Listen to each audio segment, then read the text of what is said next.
Hello Linda, this is Josiah Vincent making journal entry number 3,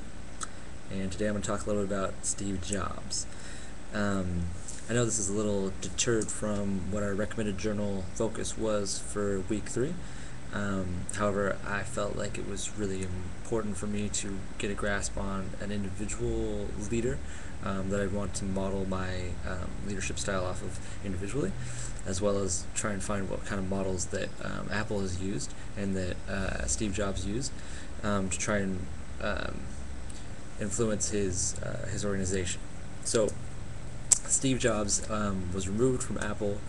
and at the age of 30, and he was when he came back to Apple 12 years later, he had invested a large amount into Pixar, and he actually created Pixar with the guy who left the actually after Star Wars, the guy who Steve Jobs teamed up with was the guy who did all the IT and digitization of Star Wars.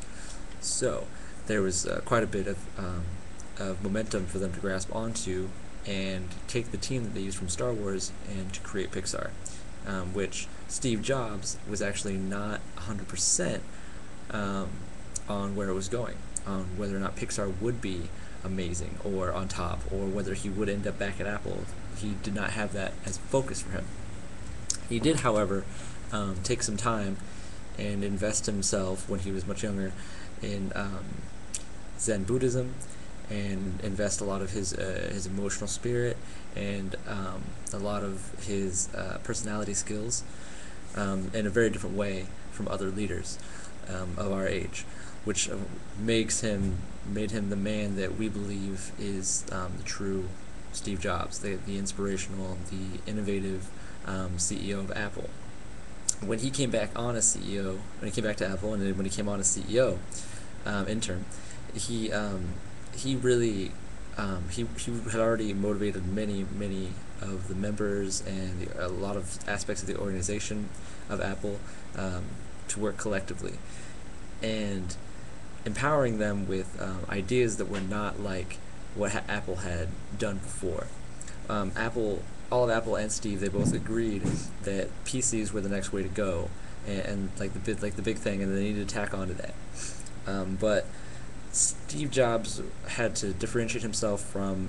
his work, the work he'd been doing at Pixar, and differentiate himself from a lot of the failures that he made right off the bat when he started going to Apple. So he had these projects on board and these project ideas that didn't turn out so well. And for him, the way that this was resolved, and I think this is a very humble way of looking into it, he said that, let's see, this is a quote, "The great thing is that Apple's DNA hasn't changed over the years.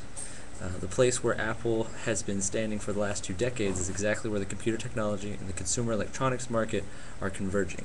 So it's not like we're having to cross the river to go somewhere else. The other side of the river is coming to us." So for him, it was partially that he was able to see where the river was, where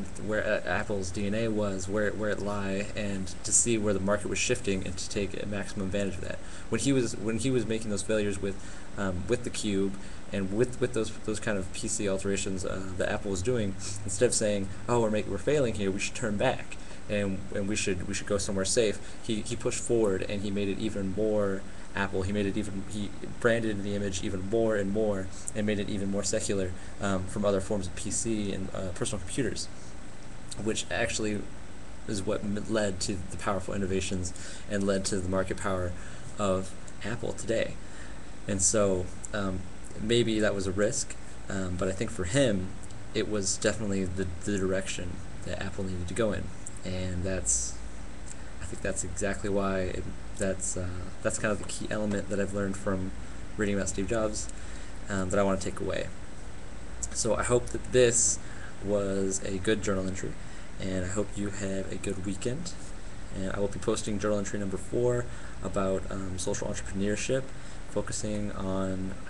my idea, as well as some work that's been done in Michigan, the video that you had us look at on Twitter. So I'll do that one on that topic. Thank you very much.